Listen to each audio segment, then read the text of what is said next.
Hey everybody, Longhorn Confidential time. It's Tuesday, December 3rd. I'm Danny Davis, the Austin American-Statesman, joined today by David Eckert, Cedric Golden. Let's get right to it. We're still talking, so that means the Longhorns are still playing football. We got ourselves a conference championship game to talk about this weekend.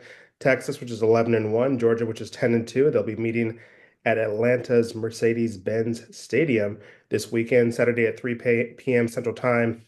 ABC if you're watching at home. Um, Obviously, this is a rematch. We saw this matchup a few weeks ago, October 19th in Austin. Georgia came in, recorded a 30-15 win over the Longhorns. There are some other things that went on that night that we don't need to talk about, but as far as the game was concerned, David, as we go back and kind of have our post-mortem 6, 7 weeks later, what is one reason you think Texas lost that game, and do you think they have addressed it in time for the rematch this weekend in Atlanta? That's actually what I just finished writing about. I mean, Texas lost that game because they just got absolutely demolished up front on offense specifically. 7 sacks for Georgia. Both Quinn Ewers and Arch Manning just running for their lives the entirety of the time they were in the game. Um, and there's reasons for that beyond poor offensive line performance, right? The game script hurt them. They couldn't run the ball effectively. But to me, that's the reason that that score turned out the way that it did. So, and I think they have addressed it, right? They were the pass blocking unit was really bad against Vanderbilt the following week, but since then, it's been really good. They've given up 5 sacks in 4 games since. They're running the ball effectively to kind of give defensive front sevens a little bit more to think about. I think they have fixed it. So we'll see if they can bring that kind of competence into this game. We'll see what kind of impact that has. Said, what was your post game analysis, and has Texas addressed those issues? Hey, I'm not trying to reinvent the wheel here.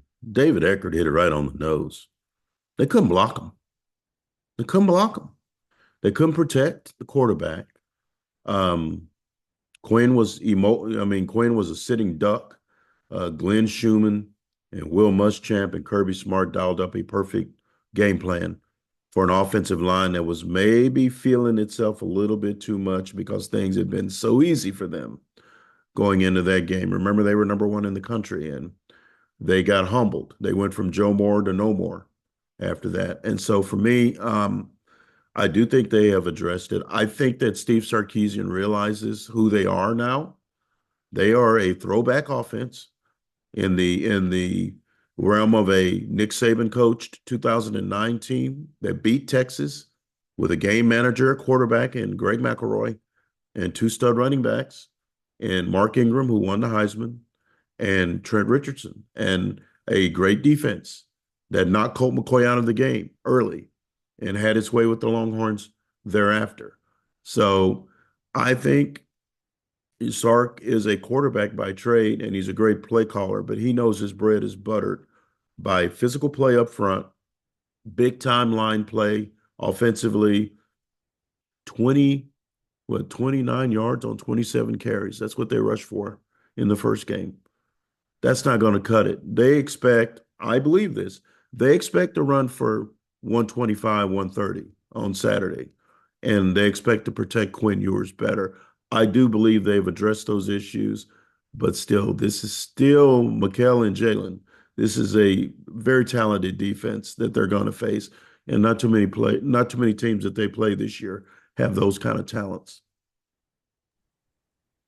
Look, the turnovers killed them. Granted, their defense forced a lot of turnovers in that Georgia game, but that Texas defense played well. They gave up 30, but they gave up less than 300 yards of offense this Georgia team, which may have an all SEC quarterback in Carson Beck, who, by the way, apparently doesn't like watching football. I know, David, you were upset about that clip going around on Twitter last night, but Don't blame him. I don't blame him.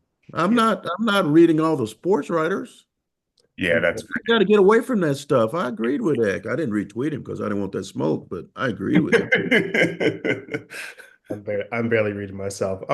But those turnovers continually set Georgia up in Texas territory. I think Georgia had one significant drive that entire game. So the Texas defense was continually putting their back to the wall. They're holding to like field goals and stuff like that, but they were just continually being put in poor situations by those turnovers. Has Texas addressed those problems? Not really. The last couple weeks, Quinn has had some really poor turnovers last week. Obviously, two of those were in the red zone, so they weren't in their red zone. And then the Kentucky game, that third quarter was a disaster. So they need to figure out the turnover problem. They need to figure that out, or else it's going to be another long day in Atlanta. But that was the thing that I really concerned me about that Georgia game. But speaking of the Texas A&M game, Texas won 17-7 last weekend in College Station, and aside from the win, I think the thing Texas fans may have been most excited about was Arch Manning got some run. They had a specially designed Arch Manning package, which may have surprised David Eckert up in the press box based on some things Steve had previously said to David when asked that question. So Texas really only used Arch to run out of that package. It kind of got a little predictable every single time Arch went out there. So going into this Georgia game, Texas is probably going to still use it. Steve wasn't necessarily saying exactly what they're going to do on Monday, but should they open up that package more? Said we'll start with you. Should we be seeing Arch throw a little bit out of the Arch package, which we still need to figure out a good name for? We can't. 16 wheeler doesn't work because that just doesn't work. We need to figure out a good name for this Arch package. I don't know what the name is, but he put it on film for Georgia, and they're going to throw out of that package. There's going to be a 3rd and 2 sometime during that game, and Arch is going to come in there, and they're going to play action that thing, and they're going to go deep. That's what they're going to do. But it's what Arch Manning does best. And even if it's not open, he's able to run and evade that first guy and make plays with his legs, just like he showed against the Aggies. It's a glimpse of the future. It's a glimpse of the future. The defense is going to be different next year. There's going to be a little bit more design runs for the quarterback, and Arch Manning is up to that task. And I do believe that there's something coming out of that. They're going to throw out of that package because Arch Manning can throw the football. I think it's intriguing. It makes Kirby and Schumann and Muschamp have to prepare for another facet that we haven't seen. Something that, quite frankly, I think we should have saw weeks ago.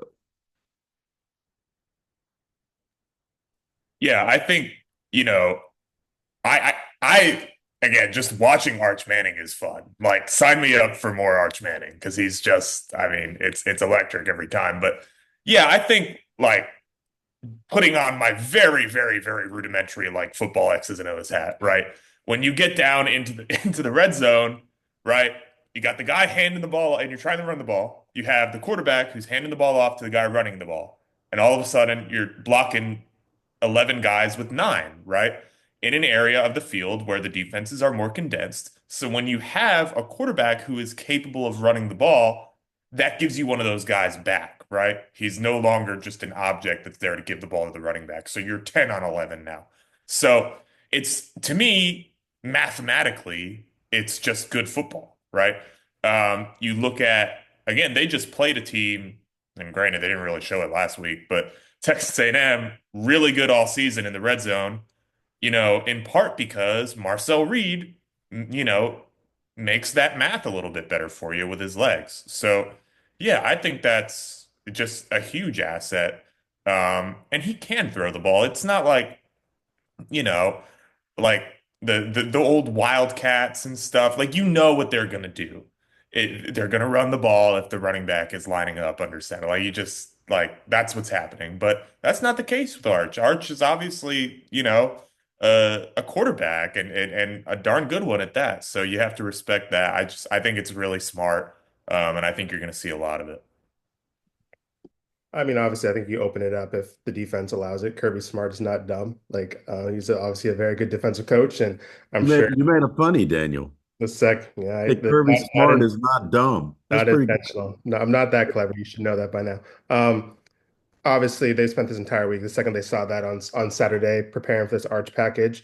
When they're in the red zone, Arch is not going to have the opportunity to throw it deep. He's got to throw it intermediate and short, and that's not necessarily something he has excelled at. In the time we saw him. I mean, Gunnar Helm's been pretty much non-existent when Arch has been in there. So I don't necessarily know if passing out of that package is the best thing, but Arch isn't a five-star quarterback for nothing. But I do like the running option that does give Texas out of that package. Arch versus the Georgia defense, that may be some matchup some Texas fans are looking forward to. What's one matchup on Saturday that you were looking forward to? I'm kind of looking forward to seeing how Collins and Brendan Broughton, after the last couple of weeks they've had, do against the interior of this Georgia offensive line. I mean, I think they're playing a lot better than they were playing in October. They've really come on lately. The SEC awards say as well. So I'm looking forward to seeing how those fifth year guys kind of do in their swan song as they try to chase another conference championship. David, what's the one matchup you're looking forward to on Saturday? You stole mine, Danny. So I'm gonna pivot. Um, I can Texas get Isaiah Bond involved against Oh, a good Georgia secondary? I mean, he hasn't he's been done quiet. He's been yeah, quiet. hasn't done much. So, can they get him in space against a really talented, group of guys that, a bunch of them are going to play in the NFL like all Georgia defenses do. Um, can they get their best wide receiver the ball in space more frequently than they have been? Because, if I'm going to offer a criticism of what Texas offenses has been, down the stretch here, they need to get the ball to Isaiah Bond more, period. He's their best wide receiver. So Said, what's your matchup? Well, if Kelvin Banks isn't available, young Trevor Gooseby against Michael Williams, who's a beast. I mean, they may have to put a bag of Doritos on the running back's shoulder because he's going to need a lot of chips in that matchup. He was great. He held his own against Nick Scorton, but this is Michael Williams. This is a guy, and I think their struggles up front were direct result of one of the turnovers was a blitz where Quinn got blindsided and the ball came loose. Um, if they can't hold their water without their best lineman, and if it's a high ankle sprain, he ain't gonna be anywhere near 100%, and he might not play. Then that might change the whole perspective of what Sarkisian is going to try to do, play calling wise. He might dial it back a bit. He might use Gunnar Helm or Juan Davis more as a blocking back. We've seen that a lot this year because they don't really have a fullback. So they'll move that tight end into the backfield and give young Trevor some help because that's going to be a rough assignment, and they're going to try to do what they can to put him in uncomfortable positions as a young offensive lineman. He played great against A&M, but this ain't A&M. This is Georgia. Now, I guess we've come to the point where, what the YouTube commenters are waiting for are picks for this game. Time for David to make some new friends or make some amends from last week. But who are Oh, well, we Texas or Georgia? David, we'll start with you. Um, I didn't look at the YouTube comments. In my experience, YouTube comments are among the meanest places on planet Earth, so I will not be reading these ones either. But I'm gonna do all of them a favor, Danny. I'm gonna pick Georgia again. nice. You Let know, him yeah. unleash the beast. Well, look, I mean, if I picked A&M last week, why would you want me to pick Texas this week? Because clearly, the pattern is just going to continue. So I'm doing all of them a favor. I'm going to pick Georgia. Texas just seemed a little bit overwhelmed by Georgia's athleticism last time. I think they'll be better prepared for it this time, but I don't know. I don't know if they'll be 15 points better. So I'm taking Georgia in a close one. Said, who you got? I got Texas winning the SEC. Had them at 11-1. They're right where I had them. I'm not going to change now. I really think I picked Texas to beat Georgia the first time because Georgia didn't look like Georgia going into that game, and then they looked like Georgia against Texas. My question, they haven't really looked great since then.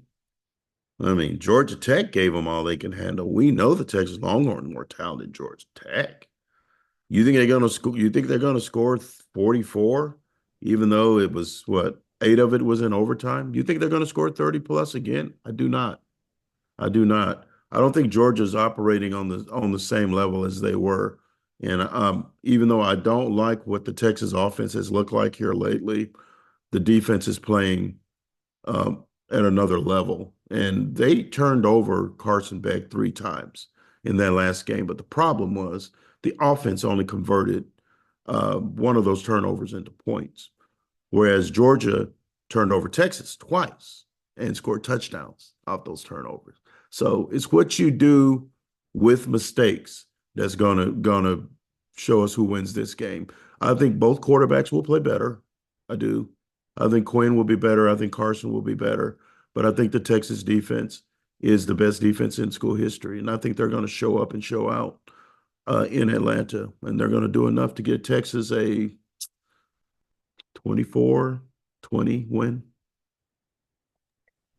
And I was all set to pick Georgia, but I'm a spiteful person, and Kirby Smart wasted a lot of my time on Friday night calling all those damn timeouts. Oh, And wow. That's why. uh, Petty. this is not to say that Steve Sarkisian's not wasted some of my time being late to press conferences, but I was quite bitter and angry on Friday night with him calling all these timeouts. And so you know what? Horns up, Texas. I'm picking Texas. I'm a spiteful person. That's how I run my life, and that's just how I'm gonna do my picks. Obviously, I think the Texas team we saw in October is not the Texas team that I think has been the Texas team we've seen throughout the season. There was obviously some question marks come out of A&M, but I just think Texas, despite my spite, is a team that was not, they're better than the team we saw in October. And I think we see that team on Saturday, and we get a first round bye to think about it and don't have to worry about working for another couple weeks. Which is another reason, selfish reasons. I'd rather not have to work until January. So I'm picking this game out of spite and selfish reasons, but I think that reason's as good as anyone else's. Going off logic and analysis hasn't worked out for me if you've seen my picks throughout the season. So we'll try spite. But wasn't that fun in College Station? Wasn't it? I was, I mean, selfishly, I wanted to see the game through the eyes of Thomas Jones and David Eckert, who had never been to a Texas A&M game. And you too, Daniel. You were you there in 2011, Daniel? You were not. So it was kind of cool to see y'all experience it. And wasn't it just crazy? What a great environment for college football. Anyone that loves college football should go to at least one big Texas A&M game. It's unlike anything you'll ever see. The whole spectacle of it was just awesome, and it was kind of cool to experience that with some first timers. I loved it. I loved it. I grew up, or I guess not really grew up, and I covering whiteouts at Penn State, and like that's up there with that, man. It's really close. It was really cool. I had a great time.